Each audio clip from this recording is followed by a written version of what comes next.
ఉన్నటువంటి రహస్యం ఏమిటి తెలుసండి? మనస్సును కల్మషం లేకుండా చేసుకోవాలండి. అది నంబర్ 1. చూచారా? Purity of heart. తనలో ఏ విధమైనటువంటి దుర్గుణములు లేకుండా చూడాలండి. ఇది అన్నిటికంటే చాలా ముఖ్యం. చూచారా? ఈ బ్రహ్మాండం అంతా ఏ మహాశక్తి నిర్వహిస్తున్నా చెప్పండి. మానవుడు నేను అని చెప్పి ముందుకు వస్తాడు కదా, కర్తృత్వం పెట్టుకుని ఇదిగో నా శక్తి అని చెప్పి వెర్రవిస్తాడు కదా. మానవుని శక్తి అనంతమైనటువంటి విషయంలో ఏ పాటిది చెప్పండి. ఇది కొంచెం ఆలోచించండి. నేను ఒక చిన్న సూచన చేస్తాను.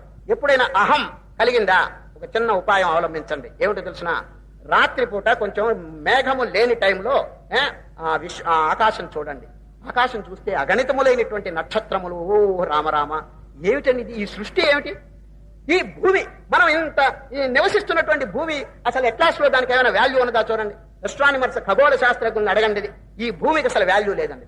24,000 సర్కంఫరెన్స్ కలిగినటువంటి ఈ భూమి సూర్యుడి దగ్గర ఎంత ఉంటుంది తెలిసిన?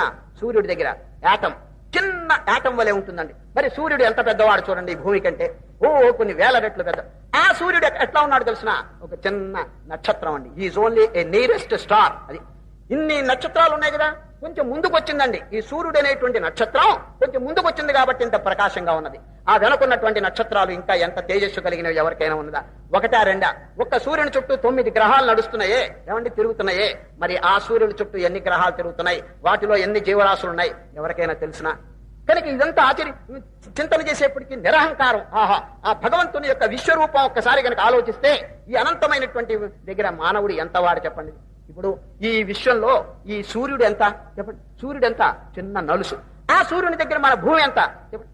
ఆ భూమి దగ్గర, ఆ భూమి లోపల మన ఆసియాఖండం ఎంత చెప్పండి? ఆసియాఖండంలో మన ఇండియా ఎంత? ఆ ఇండియాలో మన ఆంధ్రదేశం ఎంత? ఆంధ్రదేశంలో నెల్లూరు జిల్లా ఎంత? నెల్లూరు జిల్లాలో నెల్లూరు ఎంత? నెల్లూరులో మీ ఇల్లు ఎంత? ఇంట్లో మీరెంత? ఎంత ఎంత చిన్నది. అహంకారం దేనికి చెప్పండి? ఆ బ్రహ్మాండం అంతా కూడా సంచాలనం చేస్తున్నటువంటి పరమాత్మ దగ్గర దాసోహం. ఇంతేనండి మనకు కావాలి.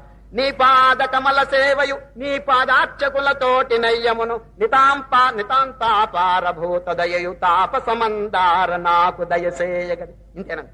ఈ విధంగా గనక ఒక్కసారి ఆకాశం చూసుకుంటే మానవుడు ఏ పాటి వాడో బాగా తెలుస్తుందండి. గర్వం, అహంకారం పనికిరాదండి. ఒక్కసారి తల వంచి హనుమంతుడు ఏ ప్రకారంగా రామచంద్రుడికి నమస్కారం చేసినారు ఆ విధంగా నమస్కారం చేయటం నేర్చుకోవాలన్నది. ఈ విధంగా శ్రీకృష్ణ పరమాత్మ చక్కని హితబోధ చేస్తున్నారు. ఈ కర్మయోగంలో ముఖ్యంగా మనం తెలుసుకోవాల్సింది ఒక వాక్యం చెప్తున్నాను వినండి. ఏమిటో తెలిసిన? Purity of character. ఆ హృదయంలో, మనస్సులో ఏదైనా దుర్గుణములుంటే లక్షణంగా దాన్ని తొలగి తీసుకోవాలండి. సరే.